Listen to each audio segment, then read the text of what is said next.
Roselli was the Mafia's fixer, if you will, in Hollywood. He was part of the original Al Capone gang. This is Cold War Conversations, and if you're new here, you've come to the right place to listen to first-hand accounts of the Cold War.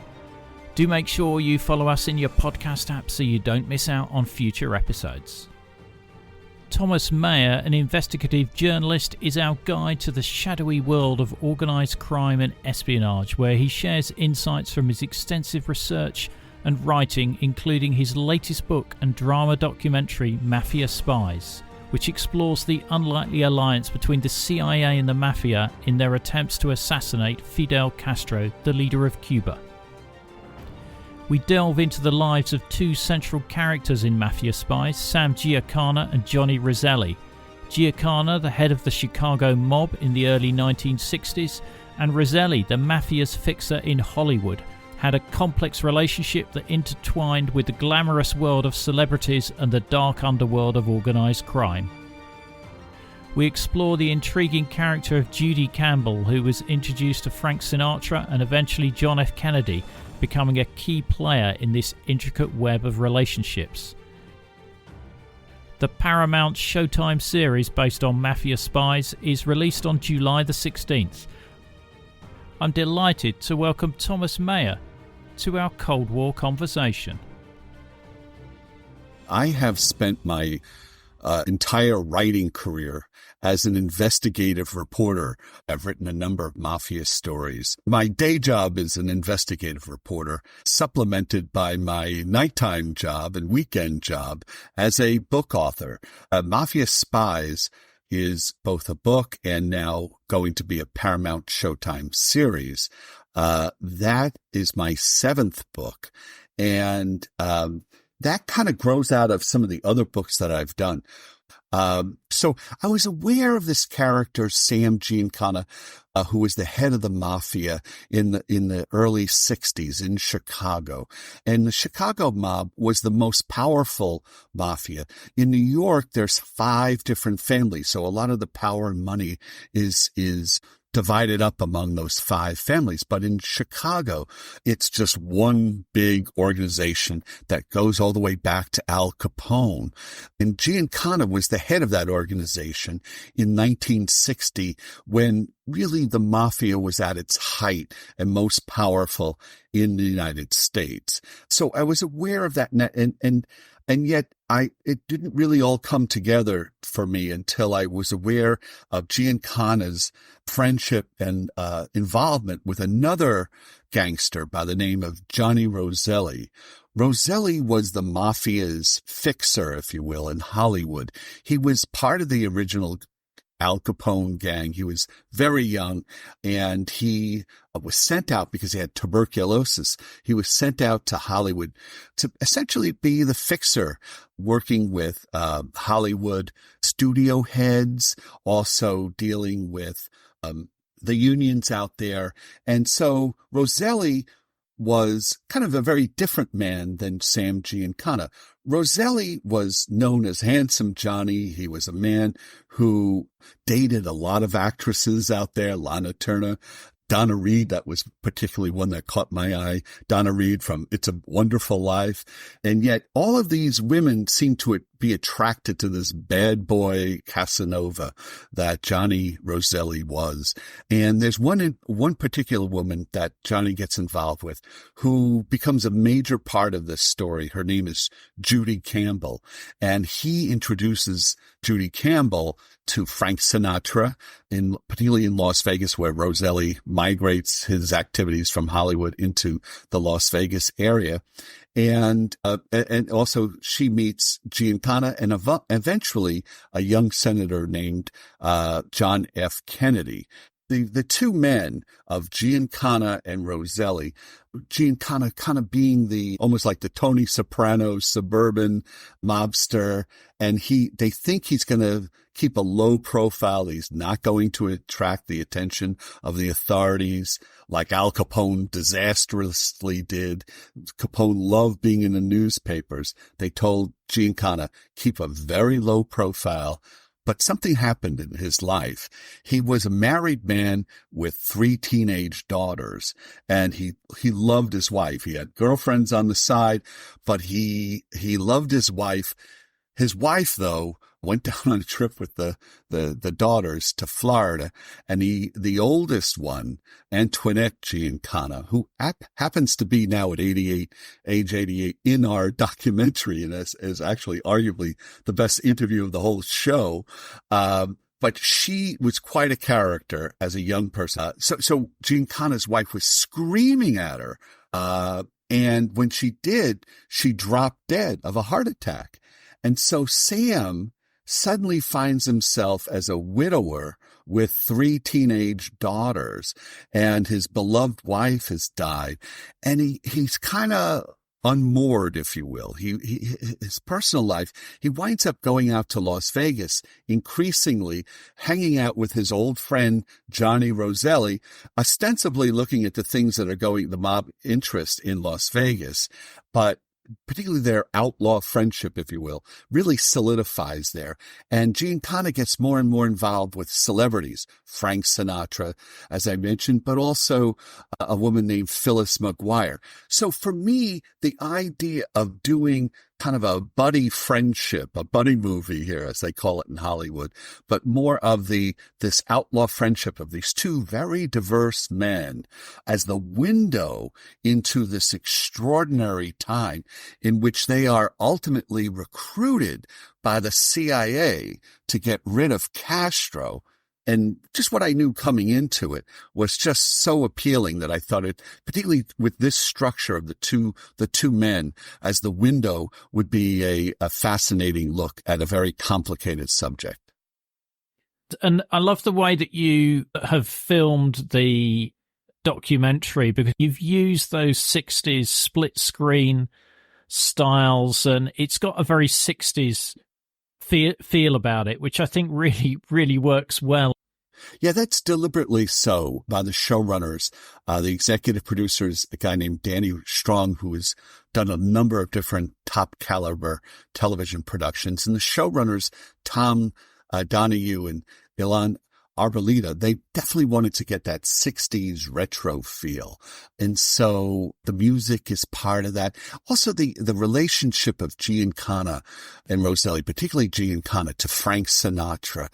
I have to say, I'm a big fan of Sinatra's music. I think despite his personal problems or complications, shall we say, he was a great artist and a wonderful singer. And it's interesting to see how Giancana influences that kind of Rat Pack, gangster type of quality to Sinatra's music, and how it really changes from Sinatra's kind of almost like the sweet sounding voice after World War II. But by the 50s, with more and more involvement with Giancana out in Vegas, you can actually hear it, that gangster sound in Sinatra's music. So I played with that a little bit in the book. And how easy was it to get information on the CIA and the Mafia? It can't be an easy task to actually get hard evidence. Well, I definitely benefited from 2 things. One is the fact that it's 50 years later, so I'm looking well after the fact. And as a result, there had been a number of different hearings that are all part of the story. In the Senate, there were hearings about the functioning of the CIA. That took place in the mid-1970s after the Watergate scandals and such, in which President Nixon had been accused of manipulating the various different intelligence services, including the FBI, domestically. And so the Senate looked at that. And so there was a lot of testimony about that. In fact, it very much involves this story and the outcome for both Giancana and for Roselli. But also later on in the 80s, there was a big push to get more documents out, particularly about the JFK assassination. And about 5 years ago, then President Trump followed through on the mandate by Congress to, after a certain period, after more than 50 years, for papers that were part of the JFK assassination investigation, both FBI files and CIA files, that those papers should be made public. And indeed, they released thousands of documents. This was around 2017, 2018. And it's those documents that were really a gold mine for me. There wasn't any smoking gun about who killed JFK per se, but what it did show was a couple of things. One is that it showed the extent of the effort to kill Castro. Just to pull back a little bit, after JFK's assassination, the Warren Commission, President Johnson put together a panel to investigate who killed JFK. And so this took place in 1964. One of the members of that panel was the former CIA director, Allen Dulles. And Allen Dulles was the same man who had authorized this attempt to kill Castro. And it was a very extensive attempts to kill Castro. And just before JFK died, Castro gave interviews with various different press members. But essentially his message was, I know you're trying to kill me, and you better cut it out because two can play this game at the same time.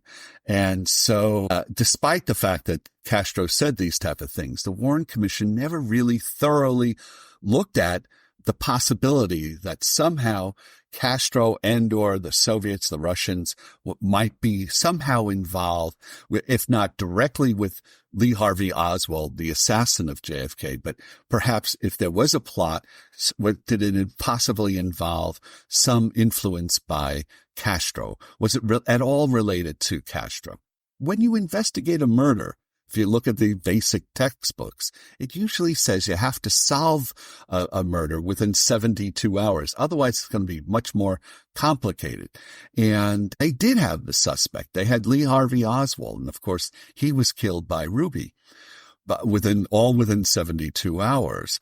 But the Warren Commission never examined anything having to do with the CIA's attempts to kill Castro, because Allen Dulles was on that commission and actually helped steer it away from this top secret attempts to kill Castro. And so these documents that became available only 5 years ago provided a lot of information about that.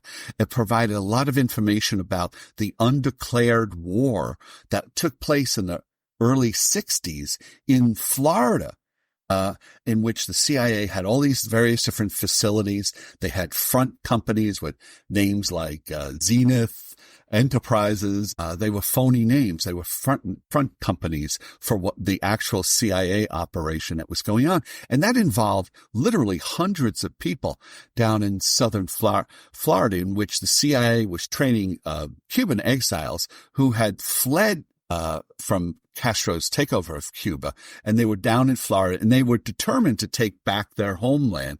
And the CIA was only too happy to help train them to get rid of Castro at the urging of the Kennedy administration. And so there was a lot of documents about that.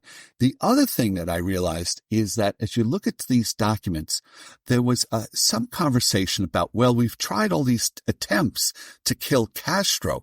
Why are we failing here? In many ways, the attempts to kill Castro were pretty vast. They involved exploding cigars, poisons, attempts with bazookas and long distance shootings, and all different attempts to get rid of them. So it's almost like that arcade game or in amusement parks. It's called whack-a-mole, where you have the giant mallet and you try to hit the mole that pops up, and it's kind of like what happened with Castro. They tried several times and they couldn't get them. And so by around 62, 63, they brought in another guy within the CIA, a guy named William Harvey, who was known as the James Bond of the CIA. And he began to smell a rat, and he felt that there were some people who were informants within the Cuban exile community who were providing information to Castro's government. He had a lot of suspicions about another gangster who presented himself. His name was Santo Traficante, and he was the top gangster in Tampa, Florida. And Traficante was involved with my two major characters, Giancana and Roselli, in running the mob-controlled casinos in Havana that were operating and making millions for the mafia until they were thrown out in 1959 by Castro when Castro came to power. And so both the mafia and the CIA wanted to get rid of Castro. And Traficante looked like he was an ally. He was brought in by Giancana. He was involved with the meetings. And yet Harvey, the fellow that I mentioned, the James Bond of the CIA, as after several failed attempts and Harvey's brought in to try to deal with this, he's beginning to realize that I think maybe Traficante is a mole, that he's a double agent, that he's somehow this information is getting to Castro's spies. And this is one of the reasons why we're not able to assassinate Castro. So this was, that old phrase about, oh, what tangled web we weave when first we practice to deceive. Well, it becomes more and more complicated. I'd like to think that both Mafia Spies, my book, but also Mafia Spies, the Paramount TV show, makes this very complicated story understandable. Why did the CIA think it was a good idea to work with the mafia? Because there's obviously ethical implications about working with the mafia, and they're also not letting the FBI know that this is going on as well. Well, they certainly learned that lesson, but not at that time. So right now, when we look at the CIA, we think, well, the CIA is all powerful and has always been a part of the international scene. That's not true. Actually, the United States, kind of reflecting its isolationist view around World War I and in World War II, even through up to World War II, the United States didn't have a foreign intelligence agency at all. The United States was very slow to do this. And so there was an agency that was created by President Roosevelt during World War II. But at the end of World War II, that was dismantled. And the United States went without an intelligence service for about 2-3 years until President Truman realized towards the end of the 1940s that we really do need this agency. And so the United States went slowly from collecting intelligence. By the time we get to this point in 1960, the decision was made that we had to also not only be involved in the collecting of information about foreign entities, but we should also be, when necessary, involved in covert operations. And so the CIA, which was created again in the late 1940s, slowly evolves from intelligence to covert operations with a couple of attempts to influence elections and some dirty tricks that occurred in the 1950s. But in the late 50s, in the last days of the President Eisenhower administration, the decision was made that Castro presented such a threat to the United States, the fact that he was only 90 miles away from Florida, and that Castro, who initially was portrayed as a reformer, but actually proved himself to be a despot who became a surrogate of the Soviet Union, and that the Soviets were teaching Castro literally how to set up a spy network, but also that Castro was allowing the Soviet Union to put nuclear missiles into Cuba. It led to an extraordinary confrontation in 1962 that became known as the Cuban Missile Crisis. And so Castro was seen as somebody that we had to get rid of. And bear in mind, as I mentioned before, the head of the CIA at that point was Allen Dulles. Dulles was actually an excellent spy in World War II. They sent him to Switzerland. He was working with the Brits, actually, to some extent, initially, and then he worked for the United States Intelligence Agency in Bern, and he did some terrific things in the way of spying. And a lot of the people who came out of World War II, and what I'm talking about, even in 1960, a lot of those people that were in decision-making process, World War II was the preeminent reference point in their lives. They realized that they all came away saying, well, if we had assassinated Hitler, if we had somehow intervened and tried to take him out, as they say, could millions of lives have been saved? Would the world have been spared all of the agony and torture that had happened because of Hitler's reign and with the Nazis and such? And so that was I think, part of the whole impetus of why it was perceived that it was really necessary surreptitiously to get rid of Castro. And of course, the question became, well, how do we do this? And there was a lot of debate back and forth. The people that ran the CIA, these were all people from Ivy League schools. Allen Dulles had gone to Princeton. The number 2, Richard Bissell, he had gone to Yale. They didn't want to be involved in getting blood on their hands, even though they wanted to assassinate Fidel Castro. And so they looked for intermediaries. And so they set up a fellow who had dealt with the CIA, a former FBI agent, guy named Robert Maier, and he became the intermediary. He was familiar with Johnny Roselli, and it was Maier who sets up a meeting by, I believe it was in March of 1960 at the Fontainebleau Hotel in Miami Beach, between the CIA, Sam Giancana, Roselli, and that's where they had the first meeting about how are we going to kill Castro together. Yeah, and at that meeting, Mayhew is trying to hide the fact that he's CIA, but Roselli, I think, sees straight through him and just says, look, and I know where you're from. What do you want? Yeah, he sure does. Mayhew was one of these guys. He's a book in and of himself. He worked for Howard Hughes at that time.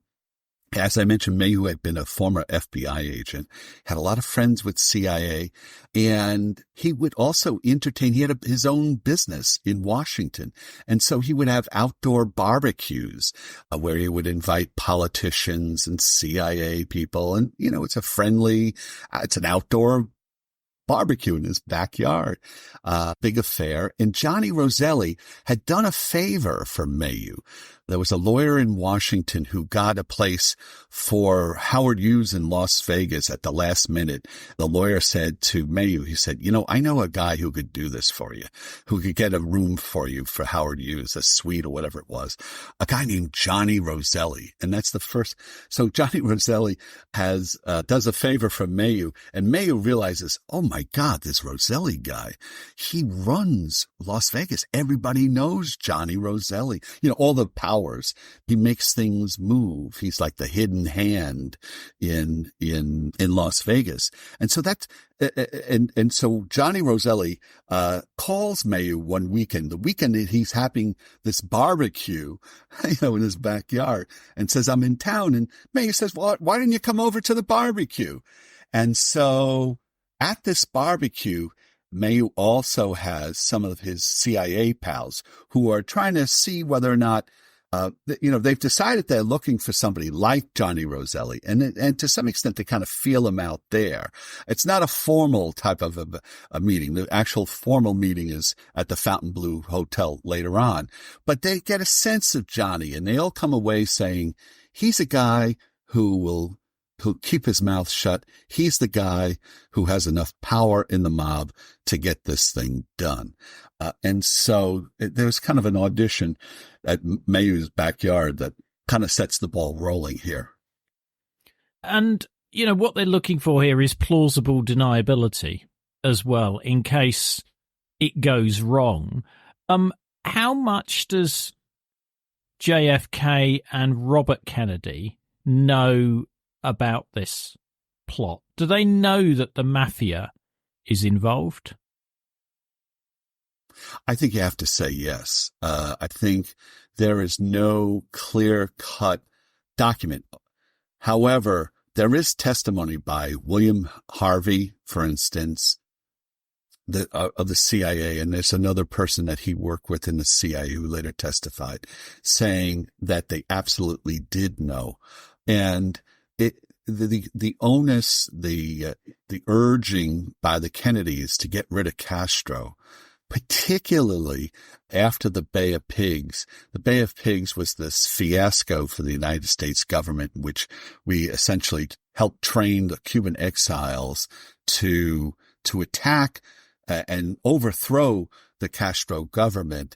And this was very early on in the Kennedy administration. It was a plan that JFK had inherited, but it was a fiasco because the CIA thought they could essentially force Kennedy to provide air cover as part of this land invasion. Castro was already tipped off. He was waiting for these exiles at this attack at the Bay of Pigs. So he was just all set.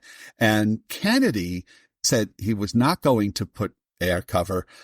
He was not going to have U.S. planes involved in this because he felt that it would trigger World War III with the Soviets. The Soviets would be forced to act, and he was not going to do that. And he stayed true to that. The CIA thought he would have to capitulate. And so Kennedy was incredibly angry after this fiasco, in which he took responsibility for it, even though he inherited this plan from the Eisenhower administration. But the Kennedys were dead set again about getting rid of Castro. They definitely saw him as a huge threat. And it was actually Bobby Kennedy, who was the attorney general, who personally would go down to Florida and checking out. He was overseeing this operation by the CIA to overthrow Castro's government. It's really extraordinary the way in which, particularly by today's lights, that an attorney general would be involved in actually, in essence, like the acting CIA director at the same time, overseeing an undeclared war in Florida, attempting to overthrow Castro. So the Kennedys, in short, were very anti-communist and very determined to get rid of Castro. I think what's strange with Robert Kennedy is he had been very involved in suppressing the mafia. Yet here he is utilizing them to overthrow or to assassinate Fidel Castro. And I think it sort of aligns your point, is that they saw Castro as very much a massive threat to the United States and the United States interests in South America as well. I think Robert Kennedy is one of the most fascinating characters in American history, particularly in terms of the journey that he travels, because he was very friendly with Senator Joseph McCarthy. He was very much a virulent anti-communist, and he was so throughout his brother's administration. After the assassination, there's almost like a very different Bobby Kennedy, and he becomes a different character in a way. And so a lot of the people that have written histories of Bobby Kennedy really knew him and admired him, myself included, that latter day Bobby Kennedy. But I think some of his activities, particularly the activities that I talk about in Mafia Spies, you realize that that Kennedy traveled a very long and very different journey. There's a long arc and a very different arc. There's an early Bobby and a later Bobby. And so, I think he's a really interesting character in this book. And I think that there's more to be said about Bobby's activities on behalf of the CIA. Indeed. I think one of the things that most surprises me in the story is the mafia don't want a payment for doing this. They feel it's their patriotic duty to help here, but obviously they want something out of this. What are their expectations? How they were going to benefit from carrying this assassination out? Well, for those of us who've played Monopoly, the board game, there's a card in Monopoly, the game of Monopoly, called Get Out of Jail Free card. And that's what they thought. They thought, well, two things, if we help try to kill Castro for the CIA, and also Giancana was convinced by Frank Sinatra that JFK would go easy on them, which I think was always a little odd thinking, because most mobsters in the country supported Nixon in the 1960 election. But Giancana was convinced by Sinatra that they would have a friend in the White House. Well, that wasn't really true. And Bobby Kennedy had he had all the fervor of an avenging archangel going after the mafia when he became the attorney general. So Johnny Roselli and Sam Giancana thought, well, if we do a solid for the CIA, we'll be patriots, especially Johnny, who was an Italian immigrant. He had that all-American fervor about the United States. He was in Hollywood for many, many years as well. I think he had some of that type of aura of, well, I'm a patriot. Of course, my country wants me to do that. But it's also, just a line of baloney on another level. What they were hoping for was a get out of jail free card, and it turned out just the opposite. Yes, they were helping the CIA, and yes, the CIA was trying to help them, but the FBI, at the urging of Bobby Kennedy, was running after them. And so there was this constant tension in both Johnny Roselli's life and in Sam Giancana's life. That's a big part of the Mafia Spies story, where they're, one arm of the government is very grateful to them. The other arm is trying to punish them and try to prosecute them. As we mentioned before, the other arm, the FBI, didn't know the Mafia. It was helping the CIA, but they gradually become aware through their surveillance of the Mafia. Yeah. Oh, yeah. Well, the old saw in life, is life a tragedy or is life a comedy? And Mafia Spies certainly has its fair share of comedy. One of the more amazing, amusing moments is that Sam Giancana, as I mentioned, he had met in Las Vegas this actress named Phyllis McGuire. She was a singer. She did do a little bit of acting, but she was fundamentally a well-known singer that he had met in Las Vegas. And she began to be courted by a comedian who later became pretty well known, named Dan Rowan.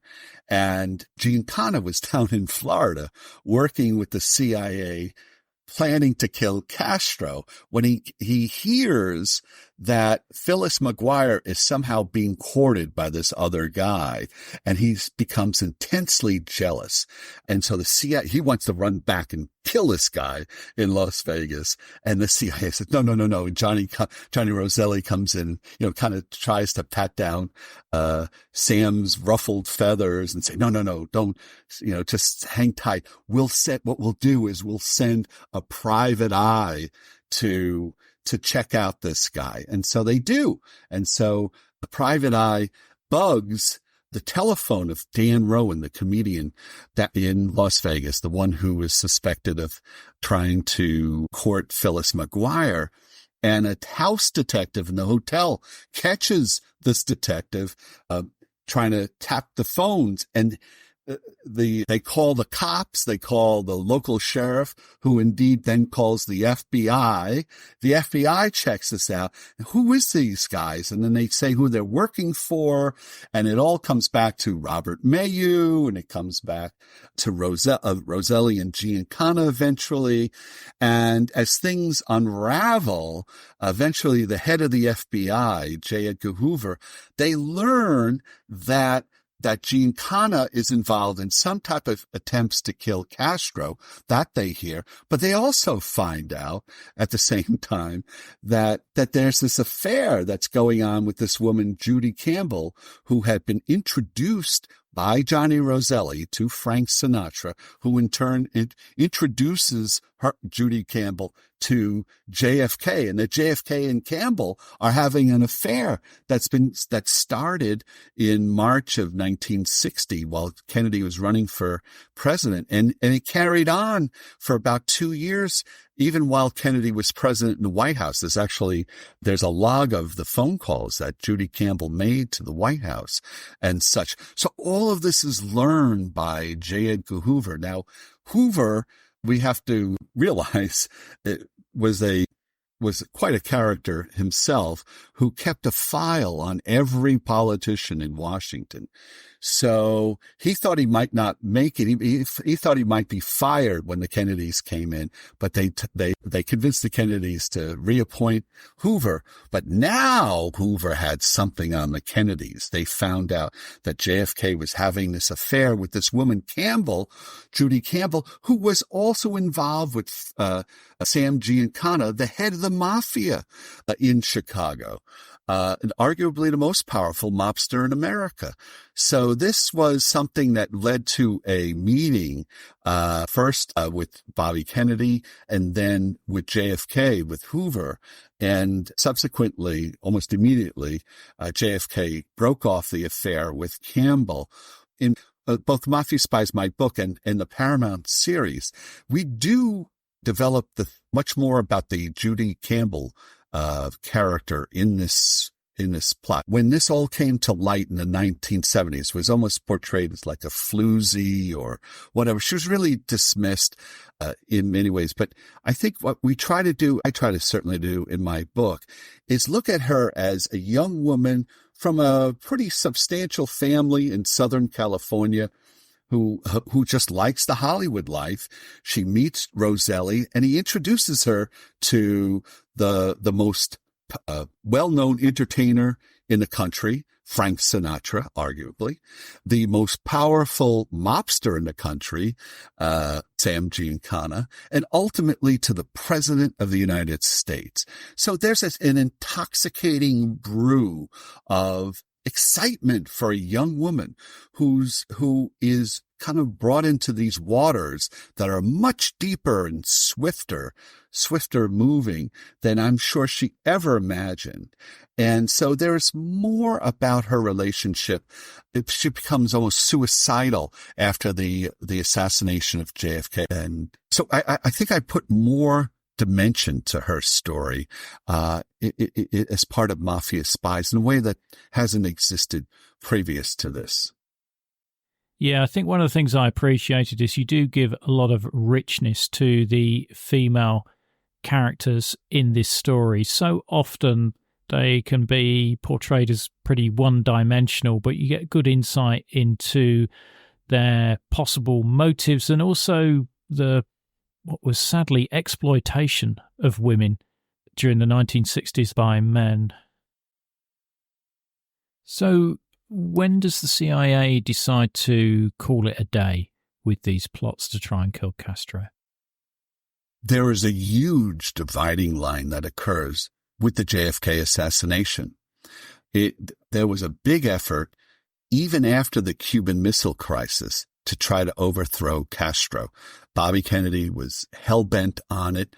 When JFK is assassinated, Johnson pulls back, and they definitely decide things are just beginning to brew in Vietnam.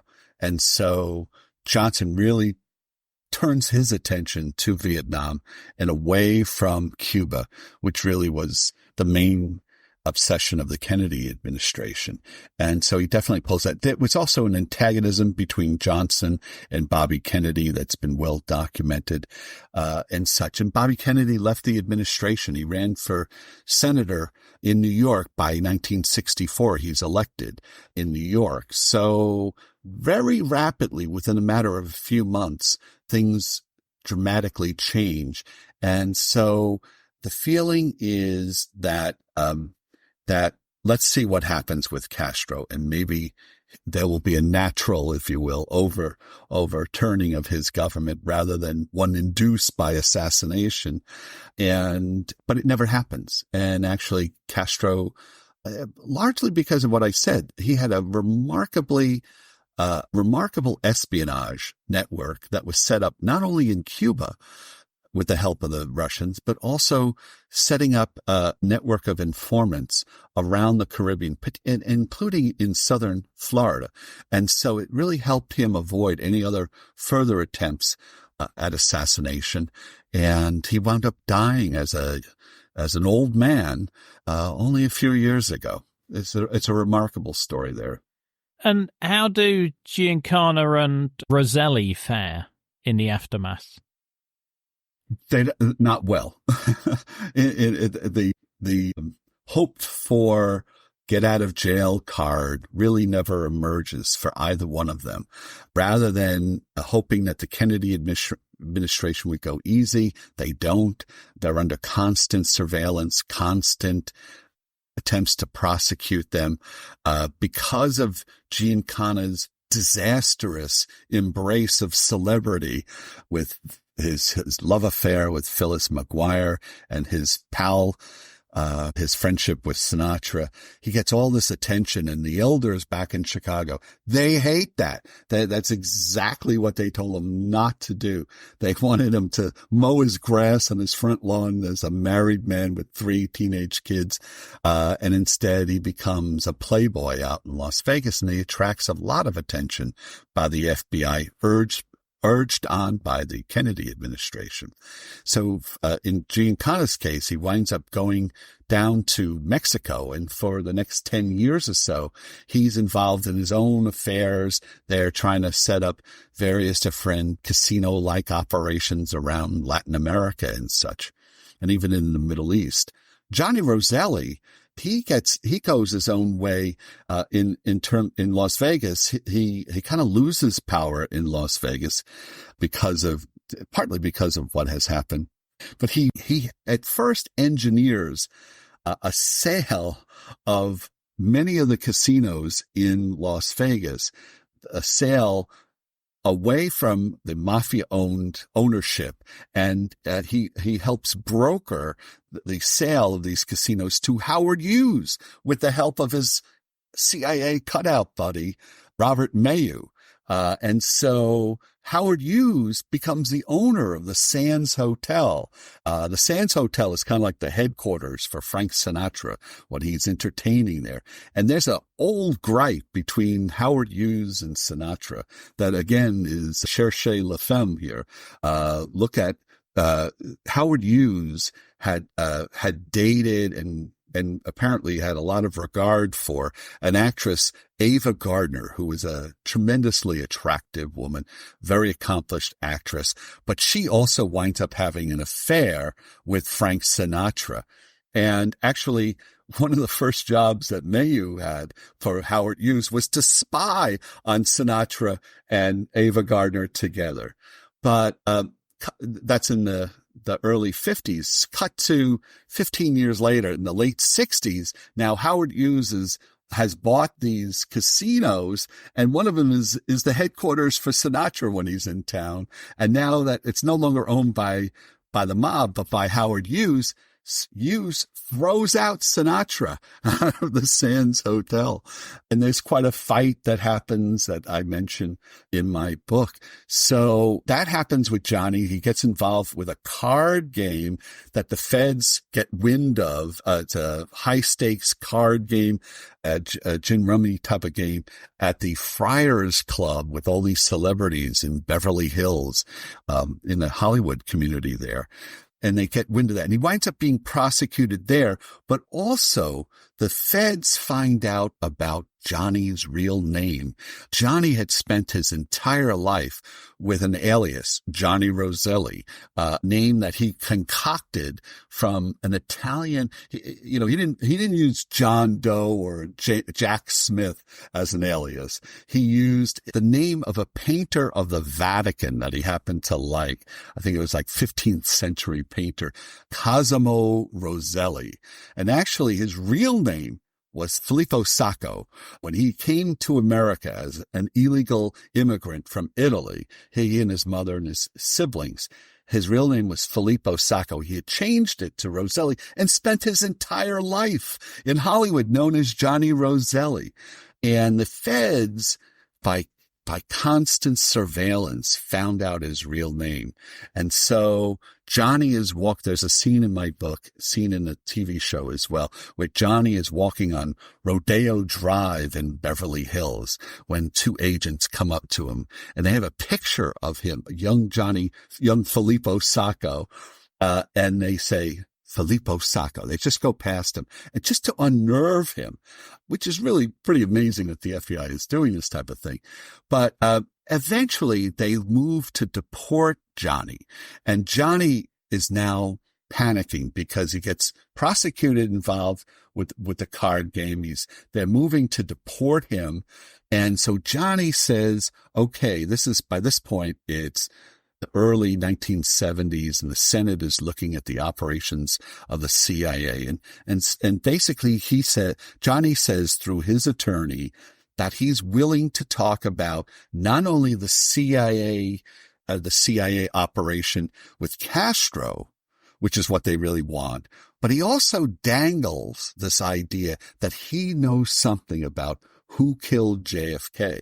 And by the mid 1970s, 15 years later after Kennedy's assassination. By that point, there was a lot of Americans who felt that there was somehow a conspiracy to kill JFK.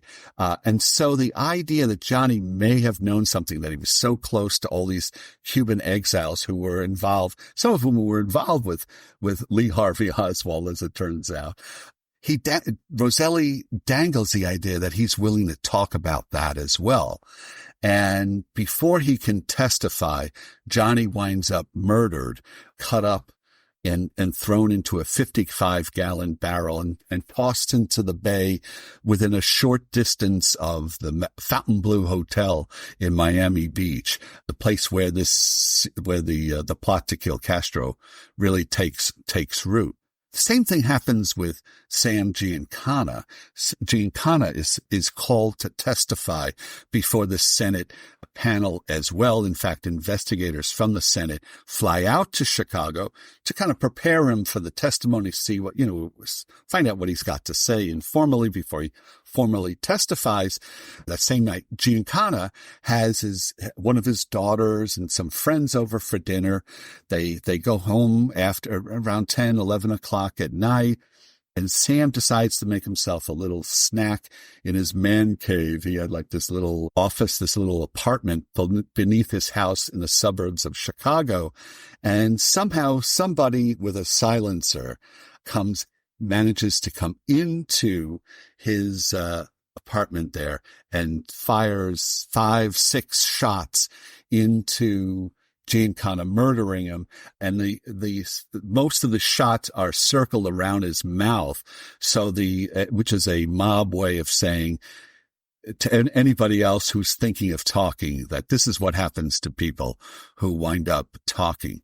Now, who killed them is a big mystery. I think Mafia Spies, my book, when I looked particularly at these recent documents that have been disclosed, I think the roads to both murders lead to one particular person, a person who they thought initially was a friend and was very much involved in this plot to kill Castro. And it turns out that I think that this person actually was a double agent. When is the series released on Paramount? Oh, I'm so glad you asked that question. July 16th is when it's released on Paramount Plus. It'll be available throughout the UK, in a number of other countries. It's also here in the United States. It's released on July 16th. And then it's also going to be on Showtime, which is also owned by Paramount. Showtime is the cable subscribing, and the Paramount release will be all 6 parts of the series. It's a docuseries, and I'm in it. There's a number of journalists and historians are in it. There are portrayals. There are recreations of some of the key scenes that we've discussed in our conversation with actors. In fact, the lead actor playing Johnny Roselli was actually in The Sopranos. And there are 3 clips from The Godfather that are also in Mafia Spies, the TV show. And so it drops all 6 parts on Paramount Plus on July 16th. And then a week later, it's shown episodically over 6 weeks, 1 episode at a time, starting on July 23 on Showtime. And so throughout the month of August here in the United States, it'll be shown, and I presume around the world. And I'm hoping this summer becomes the summer of Mafia Spies, if you will. Well, let's see what we can do here.